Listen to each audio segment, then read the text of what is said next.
Selamat bertemu kembali pada acara Wimar Show di stasiun televisi kesayangan Anda.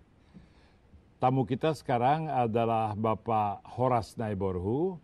Beliau adalah Ketua Bagian Hukum Dewan Pimpinan Nasional Partai Serikat Rakyat Independen.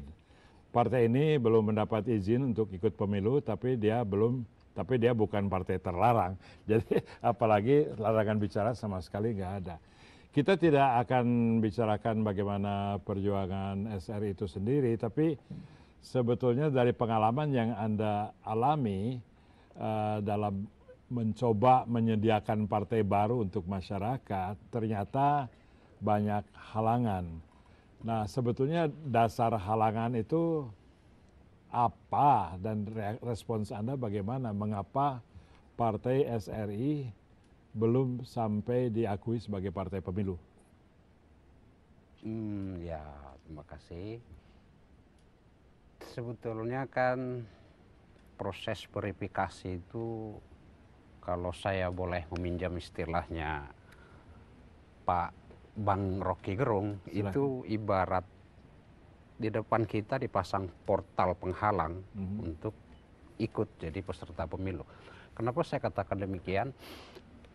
Di Undang-Undang Dasar 1945 itu jelas di pasal 22E, peserta pemilihan umum untuk memilih anggota DPR dan DPRD adalah partai politik. Kemudian di Undang-Undang Partai Politik ditegaskan bahwa partai politik itu harus jadi badan hukum.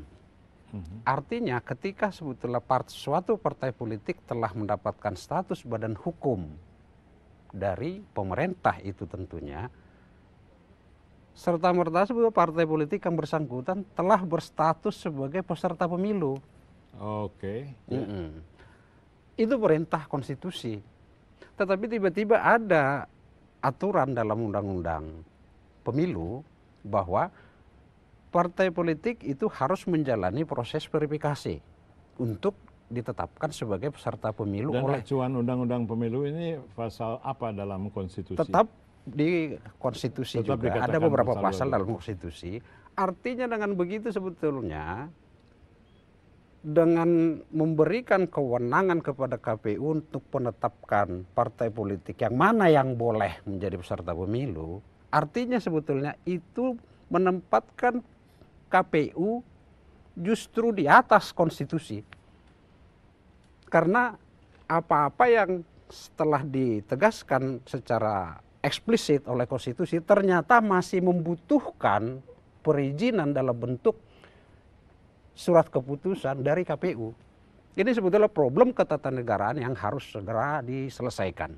Bahwa apa-apa yang telah diatur di Undang-Undang Dasar itu harus kita bisa dapatkan hak kita ketika kita sudah mendirikan partai politik, sudah mendapatkan status badan hukum, maka otomatis kita adalah peserta pemilu.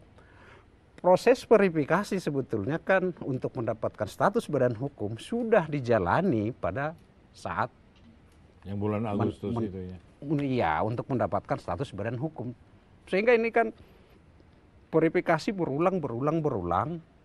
Bahkan kita secara konstitusional sebetulnya kita udah berstatus sebagai peserta pemilihan umum, tetapi kita masih harus mendapatkan selembar izin dari institusi yang bernama KPU. Kalau ketidakjelasan hubungan produk hukum itu bukan menjadi masalah Mahkamah Konstitusi ya? Mestinya itu harus kita uji memang di Mahkamah Konstitusi.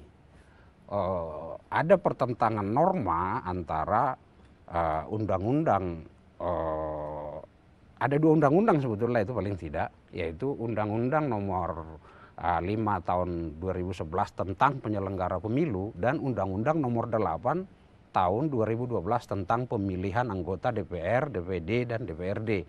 Ini bertentangan dengan pasal 22E ayat 3 yang berbunyi bahwa peserta pemilihan umum untuk pemilihan anggota DPR dan DPRD adalah partai politik.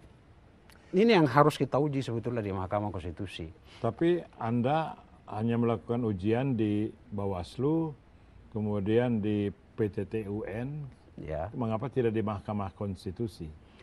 Itu sebetulnya itu dua persoalan yang terpisah. Oke. Jadi sebagai warga negara yang baik, kita mengikuti proses verifikasi dan kemudian entah dengan alasan apa yang bagi kita sama sekali tidak jelas, kita dinyatakan tidak memenuhi syarat, dan undang-undang menyediakan mekanisme untuk itu, yaitu melalui upaya administratif di Bawaslu, kemudian banding di PT Tun, dan di atas itu lagi ada kasasi di Mahkamah Agung. Untuk kasus penetapan partai kita sebagai peserta pemilu, kita tempuh prosedur itu. Oke Pak, kita break dulu sebentar untuk melanjutkan edukasi publik ini mengenai peraturan-peraturan seputar eligibilitas untuk pemilu dengan Horas Naborhu.